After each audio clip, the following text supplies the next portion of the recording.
Et c'est parti. Bonjour, bonjour. Comme convenu, je vous envoie cette propale afin de convenir d'une collaboration. Désolé du retard, on a eu un heureux événement à la maison. Ma femme a accouché d'une petite fille. Donc voilà. Sans plus tarder, je vais vous partager mon écran. Je vais essayer d'être très succinct. L'idée, c'est de revenir sur votre besoin principalement d'également de me présenter. Je vais revenir un peu sur mon parcours et on va voir justement ce que Code et Média peut vous apporter dans cette target. Alors j'ai mis la target que Nina m'a partagée, donc d'1 million d'ARR. Je reviendrai sur le terme ARR, donc revenu récurrent annuel. Pourquoi ARR? Parce que justement on veut de la prédictabilité et donc faire quelque chose qu'on peut répéter dans le temps. Je vais vous partager aussi comment Code et Média aide à structurer. Donc nous, principalement, on fait des infrastructures créatives et commerciales. Donc on mêle un peu l'utile à l'agréable de mes deux casquettes venant du milieu culturel et venant du milieu commercial. Donc j'ai été commercial longtemps pour des startups. Et on va voir ce modèle qu'on a, nous, de gros opérateurs. Donc comment on installe ces infrastructures chez nos clients. Et après, ils ont le choix de les garder, d'onboarder eux-mêmes, de recruter eux-mêmes de leur côté ou de continuer avec nous en abonnement mensuel. Donc, je vais vous présenter tout ça, on rentre dans le vif du sujet. Donc, Code et Média, nous, on crée de l'autorité qui génère du high ticket lead, donc du coup, des prospects qui vont payer des prestations de services ou de produits. On a fait aussi du SaaS sur des tickets qui vont, généralement, le high ticket, c'est à partir de 800, 900 euros jusqu'à 3, 4, 5 000, voire plus, bien évidemment. Et on se base beaucoup sur la personal brand. Pourquoi? Parce que moi, venant du milieu culturel, j'ai eu un label, on a managé des artistes, ce qui m'a permis de travailler avec Balou, qui est une personnalité du monde hip-hop. J'ai été commercial pour lui et grâce à Balou, en fait, je me suis découvert cette âme de commercial. J'ai repris mes études, j'ai investi l'univers de la Startup Nation et en fait, j'ai créé une émission sur YouTube qui faisait le pont entre cet ancien univers de la culture où je suis parti chercher, par exemple, des rappeurs, des managers, des producteurs, des entrepreneurs urbains, entre guillemets, et des entrepreneurs tech que je côtoyais au quotidien. Et donc, on a fait voilà ce type d'émission, par exemple, Anthony Bourbon, Alibi Montana. On a justement, grâce à cette émission, eu accès à pas mal de personnalités du milieu startup. Et donc, ça a été principalement notre porte d'ouverture il y a maintenant 6-7 ans. Ça a été justement de travailler directement avec les fondateurs des startups et pas que startups, on va le voir juste après. Et donc voilà, on a aussi contribué à Kick Lunch, la personal brand d'Anthony Bourbon sur ses débuts sur les réseaux. On a travaillé avec Yann Leonardi, qui est un peu le ponte du marketing sur YouTube. Et on a fait ce genre de campagne que je vais vous présenter. Donc là, c'est une startup qui s'appelle NeoDeal, qui était en litige avec LinkedIn parce que elle a développé un logiciel qui permet la prospection automatisée sur LinkedIn. Et donc, Lucas, il a eu son compte qui s'est fait ban en 2020, si je dis pas de bêtises. Et nous, on est arrivé, ça a été notre premier contrat en agence. On est arrivé avec une stratégie où on s'est dit, OK, on va revenir sur ses origines, sur son background. Pourquoi il a créé ce logiciel? On va montrer un peu patte blanche et on va aller chercher un partenariat avec LinkedIn pour autoriser le logiciel. Donc, le but, c'était d'avoir LinkedIn US. Et on n'a pas été jusqu'à LinkedIn US, mais on a eu LinkedIn France grâce à cette série de 3 épisodes en collaboration avec Madines, qui est le média numéro 1 dans la Startup Nation. Et ce partenariat nous a permis de faire x3 sur le MRR, sur le mensuel recurring revenu de NeoDeal, qui était à 25K. Donc, on a fait 25 x 3 de son chiffre d'affaires mensuel. Et on a été ranké dans le top 10 des contenus les plus consultés cette année-là sur Madines. Donc, à partir de là, on s'est dit, OK, on tient quelque chose. Comment créer quelque chose de créatif, justement, avoir une approche créative, et derrière, y mêler nos skills, nous, de commerciaux, et comment faire de l'acquisition client directement en outbound, donc en chasse directe, en allant chercher du deal. Et donc, c'est toute notre approche depuis. Là, par exemple, on a fait cette campagne pour une start-up suisse dans laquelle on a travaillé avec Yann Leonardi, que je vous ai montré juste là, et Jordan Chenevier de l'agence Bulldozer. Donc, eux se sont basés sur la partie marketing. Ils sont partis pendant 3 mois défricher un peu le marché en testant 3 messages principaux sur 3 cibles différentes. Et en fait, on a regardé la cible, la target qui répondait le plus. Et du coup, c'était 92% de leads femmes contre 8% d'hommes. Les âges, c'était 34% entre 45 et 54 ans. Et en fait, les fondateurs, eux, s'étaient mis en tête que leur cible était des hommes sportifs qui allaient porter cette bague, qui est une bague qui veut concurrencer la bague Oura Ring. Et donc, la data a parlé et nous a montré justement quelle cible il fallait targeter. Et donc, nous, on a mis l'accent sur la créativité avec une campagne que je vous enverrai le lien, une campagne qui a généré 1,8 million d'euros sur, il me semble, sur 1 ou 2 mois de campagne. Voilà, on a atteint 1,5 ici. Et donc, on a touché plus de 6500 personnes sur le marché US. Donc voilà, on a d'autres success stories un peu comme ça. Là, c'est un SaaS, pour le coup, c'est un produit qu'on a co-développé pour une cliente qui fait de l'accompagnement psychosocial en entreprise, et donc qui avait une volonté, avec un chiffre d'affaires de 700 000 à l'année, qui avait volonté de créer d'augmenter le multiple potentiel pour un exit ou une revente de sa boîte, multiple qu'elle trouvait bas. Et donc, le logiciel, il va venir rajouter cette scalabilité, et donc, du coup, potentiellement, le potentiel que l'enterprise valuation soit plus élevée. Donc voilà, ça, c'est toute notre approche. C'est se dire comment, grâce à la personal brand, grâce à des pièces de contenu, on peut augmenter les leads, le pipeline commercial, donc les opportunités commerciales, et créer de la valeur qui peut se revendre ou se léguer à sa descendance. C'est un peu notre take, c'est un peu notre vision. Et donc là, c'est un peu les preuves sociales. Donc, on l'a fait au début pour une startup qui s'appelle OnePark. Donc, on a généré 200 000 euros. Toujours avec cette approche un peu commerciale. On a pu signer ce type de client un peu du CAC 40 avec Allianz, Iseo, qui est un grand groupe italien, Plastic Omnium, pareil, c'est 440, PriceMove, qui est une scale-up, donc une startup qui a déjà prouvé et qui va un peu vers la licorne. Et voilà, d'autres types d'entreprises, PriceMove, encore une fois, Future Education, ça c'est une boîte de formation, une école de sales. Donc voilà, donc ça c'est des clients qu'on a pu avoir, notamment récemment Mercato de l'Emploi, qui est le premier réseau de recruteurs indépendants de France, par exemple. Eux, ils font beaucoup de RP, beaucoup d'apparitions sur BFM, et nous, l'idée, c'était de récupérer toutes ces apparitions qu'ils ne recyclaient pas, d'en faire des shorts, de les partager sur les réseaux, de filmer leurs événements et de créer justement un espèce de média qui va consolider les liens en interne et qui va aussi attirer à l'externe.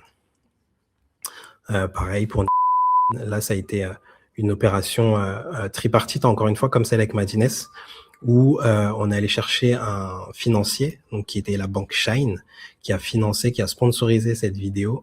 Et donc l'idée, c'était comment on crée pour qui est la numéro 1 sur LinkedIn, plus de 100 000 abonnés, comment on crée une émission qui se distingue et qui renforce un peu sa proposition de valeur, parce qu'elle s'adresse uniquement aux femmes entrepreneurs. Et donc du coup, on a fait une émission d'entrepreneuriat féminin 100% avec des entrepreneurs féminins en jury.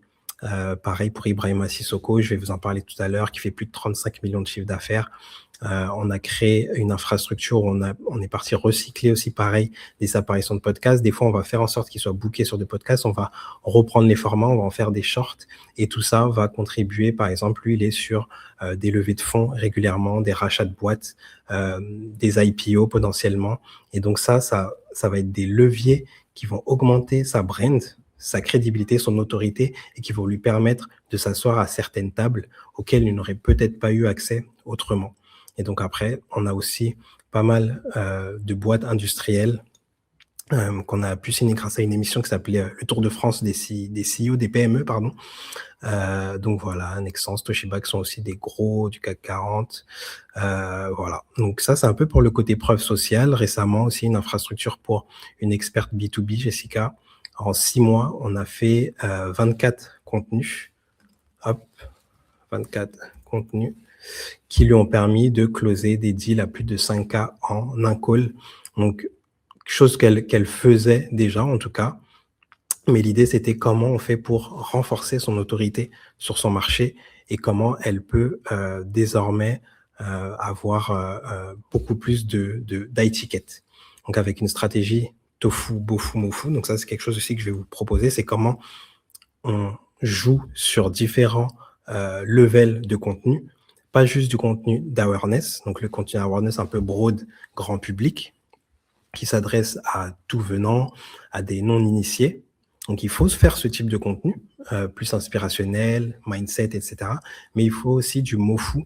Donc, du coup, là, ça va être un contenu un peu plus technique, on va dire, qui va s'adresser à des initiés. Et on va avoir aussi le bofu, qui là, ça va être complètement technique, limite charabia pour ceux qui sont pas dans l'univers.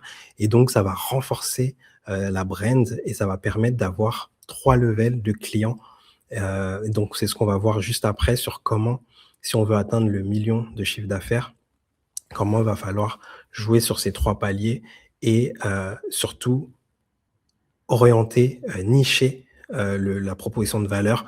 Donc, l'awareness, il sert à avoir de la visibilité dans son funnel.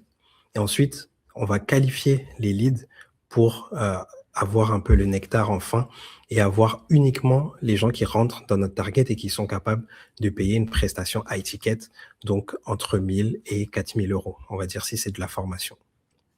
Donc voilà. Récemment, alors là, voilà, on vient de signer qui est à plus de 200 000 abonnés. Et pareil, lui, il a des velléités d'aller sur le marché B2B, très fort en B2C, 10 millions de chiffre d'affaires.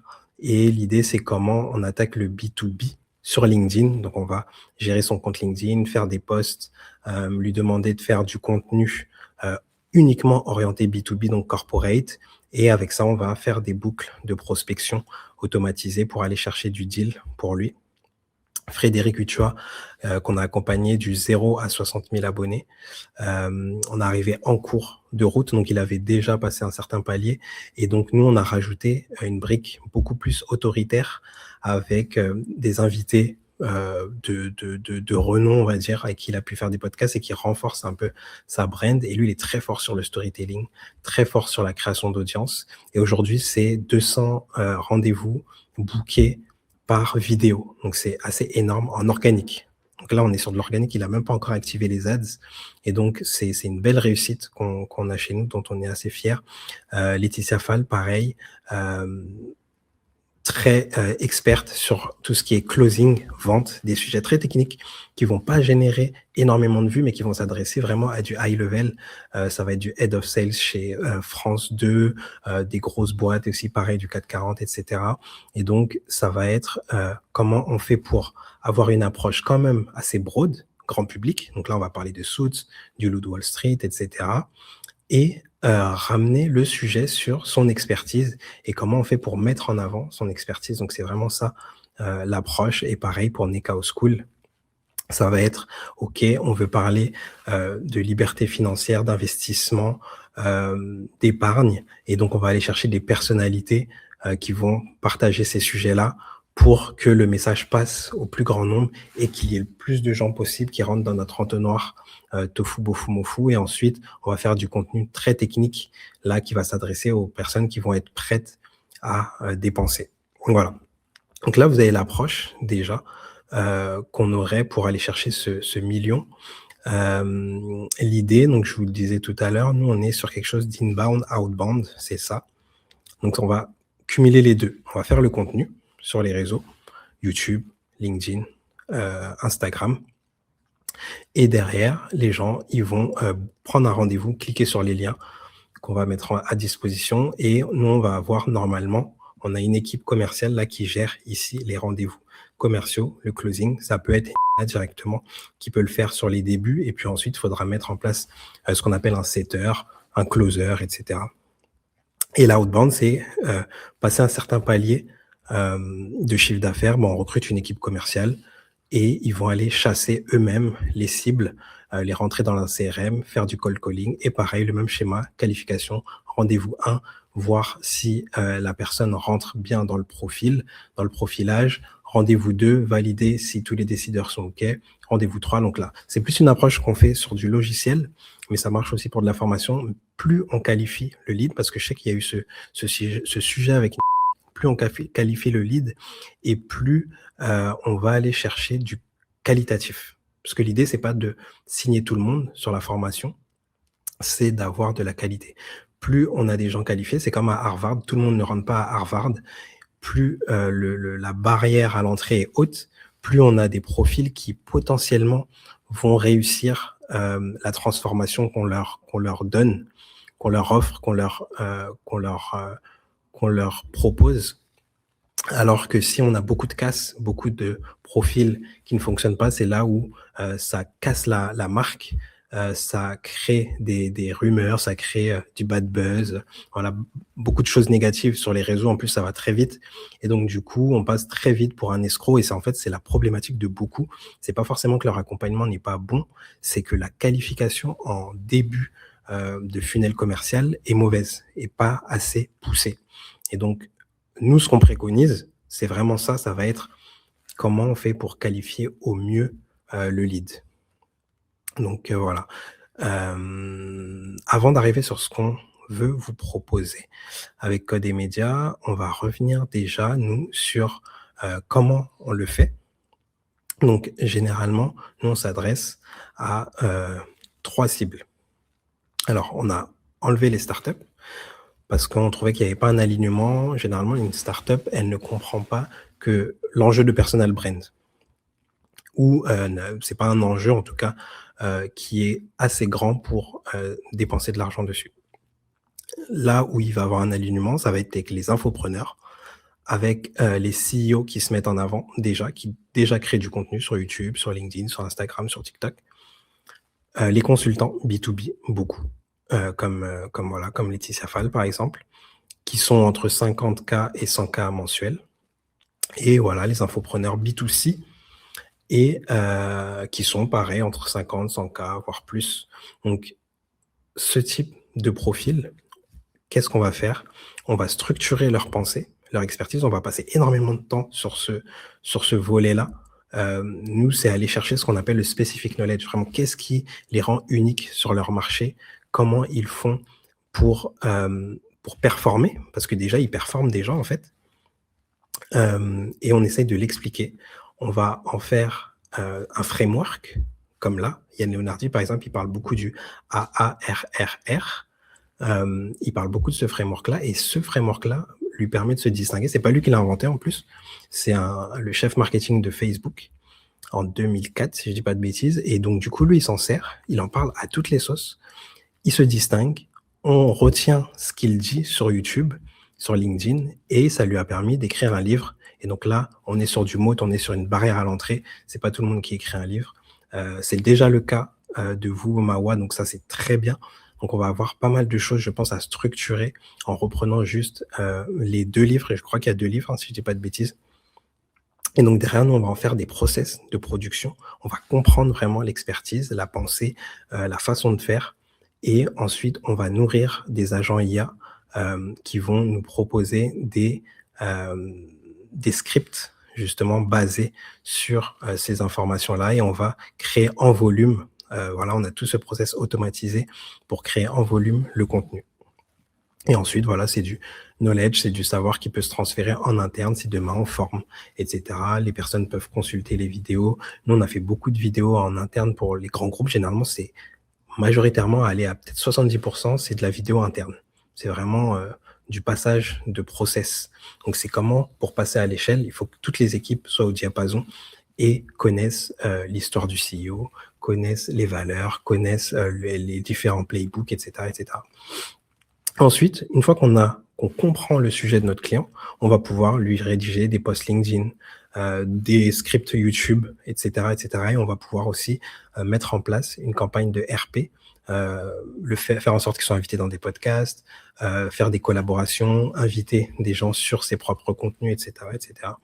Et nous, ce qu'on dit souvent, c'est que ça, donc le livre, les vidéos YouTube, les posts LinkedIn, ça crée de la propriété intellectuelle et c'est quelque chose qui se valorise. On bosse avec une avocate qui s'appelle Maître Mazan et donc elle a fait une cession de droit, une vente plutôt, d'une chaîne YouTube. Et en fait, une chaîne YouTube, ça rajoute de la valorisation à une entreprise et ça, on le dit pas assez souvent. Et donc nous, c'est un sujet, c'est comment on crée des assets qui compoundent, qui prennent en valeur avec le temps. Comme un livre. Voilà, un livre, on va céder les droits d'auteur à ses enfants une fois qu'on est mort, et cetera. Donc c'est des choses qui durent dans le temps et nous, c'est ce qu'on veut vraiment créer. On n'est pas dans de l'immédiateté, on est vraiment sur, OK, si on bosse avec Code et Médias, c'est sur 1, 2, 3, 4 ans, on crée quelque chose de solide. Et donc voilà. Donc là, on a à peu près tout. Ça, c'est les clients avec qui on travaille, donc Laetitia Fall, Nekao, Ibrahima Sissoko. Il est en train d'écrire un livre, en anglais et donc là, on fait du contenu en anglais, on crée une infrastructure, il faut un certain nombre de vidéos. On a estimé qu'il faut une dizaine de vidéos pour créer une espèce d'empreinte digitale, de preuve sociale sur les réseaux et ensuite à partir de 10 vidéos longues sur YouTube, on peut aller chercher, des deals, et cetera. Donc voilà. Et nous, on est sur ces leviers-là, donc autorité, sell knowledge et book, donc tout ce qui est valorisation. Donc ce qu'on veut vous proposer actuellement, c'est de créer un pôle CMO, un pôle marketing, donc du coup, et nous, on sera en back-end pour aider justement, parce qu'elle est pleine de ressources. Je pense qu'elle a, elle a le doigt sur le pouls du marché et donc elle peut faire des propositions, elle a des idées. Elle peut être aussi un second visage en appui, pour parler avec les communautés, pour créer du contenu, pour, rassurer et cetera et donc nous, on lui donnera la data nécessaire de contenu. Donc on met tout nous sur un Notion en automatique. Donc chaque semaine, vous recevrez un mail qui vous dit voilà, bah, la vidéo est sortie, la vidéo elle est en cours de montage, elle est sortie, elle a fait tant de vues. Voici les propositions de script, les propositions de miniatures, hyper important. Sur YouTube, c'est miniatures et titres. Donc ça, on le propose en amont du tournage. Comme ça, quand on arrive sur le tournage, on a déjà la miniature, le titre, le script. On a juste à enregistrer une personne qui va suivre. On pose un appareil photo, un appareil vidéo, une caméra, pardon. On filme. Il n'y a pas besoin de quelque chose de très investi, vraiment rudimentaire, propre. Et nous, derrière, on s'occupe de tout ce qui est post-prod. Et derrière, bah, on va poster sur les réseaux. On va mesurer la data à chaque fois, le pourcentage. Est-ce que ça transforme? Où est-ce que les gens arrivent? Par où ils arrivent? Et du coup, on va les rentrer dans notre funnel. Et là, on va les emmener jusqu'à la formation et mesurer forcément le revenu. Donc voilà, ça c'est une approche vraiment ce qu'on appelle du growth marketing et nous on se positionne comme une agence de gros opérateurs justement sur comment on fait pour aider les clients à y aller étape par étape. Donc d'abord on passe par, je le répète, mais structurer, trouver le SPK, le Specific Knowledge, structurer la pensée, créer des process et ensuite on passe en mode contenu. Donc nous on a besoin pour cette phase-là du SPK de 6 semaines. 6 semaines pour tout valider, tout comprendre, tout mettre en place. Et ensuite, on passe à la partie production. Et donc, les livrables, il y a un livrable par semaine à chaque fois qu'on vous envoie par mail. Une fois que vous avez validé l'ADA, les idées, les scripts, etc., on passe en mode tournage. On vous livre à la fin des 6 semaines les premières pièces de contenu. Donc, c'est un format long Hop, normalement, je l'ai là. Hop, un format long sur les 6 semaines. Ensuite, on a des lead magnets. Donc ça, c'est plus pour LinkedIn. Insta aussi, ça fonctionne pas mal, les lead magnets. Ça génère pas mal d'attractivité. On va avoir des shorts qui vont servir un peu de VSL, donc des vidéos qui vont ramener vers les pages de vente. Et on a un format long, donc ça je l'ai déjà dit, un format long qui devient des shorts généralement. 30 posts LinkedIn aussi. Donc ça c'est compris dedans et on peut automatiser la prospection aussi, donc d'aller chercher du lead grâce à un outil qui s'appelle Lemlist et tout va être mis hop, dans la base de données, dans la plateforme, ici sur un Notion, en automatique. Vous recevrez des mails chaque mois, justement, avec les 10 idées de contenu que notre agent IA va chercher sur YouTube. Il scrape en fait YouTube, il va voir les vidéos sur votre thématique qui ont le plus performé. On se base sur ça pour trouver des idées sur quelque chose qui a déjà fonctionné. En fait, on ne réinvente pas la roue, on fait quelque chose qui fonctionne déjà. Et derrière, voilà, on va mesurer les leads. Donc, voilà, c'est vraiment une espèce de démarche empirique qu'on a. Donc voilà, je pense qu'on a tout.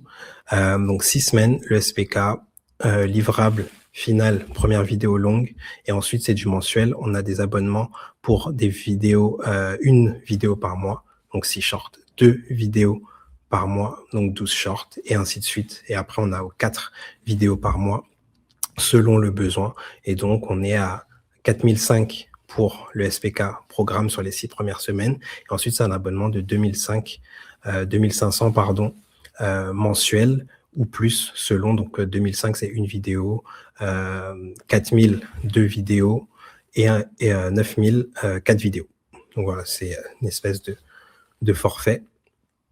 Donc, je pense que j'ai tout traité. Je vais arrêter la vidéo. Désolé, c'est un peu long, mais l'idée, c'était vraiment de donner de la valeur, de vous expliquer la démarche qu'on a et comment on va aller chercher ce million d'euros, de dollars ensemble. Voilà, sur une période longue, généralement, il nous faut un bon, en tout cas pour démarrer, pour faire le premier chiffre d'affaires, il est faisable sur 3 mois, sur les 3 premiers mois, et ensuite, ça va être une démarche sur 1 an pour consolider le tout et comme je vous le disais, créer un peu ce pôle marketing chez vous qui va être piloté par... Donc, voici ma présentation. Je vais clôturer ici et je vous dis à très vite. Je vous envoie le tout par mail avec la proposition commerciale à l'écrit. N'hésitez pas à me faire un retour et on se fait un second rendez-vous justement pour en parler. À très vite.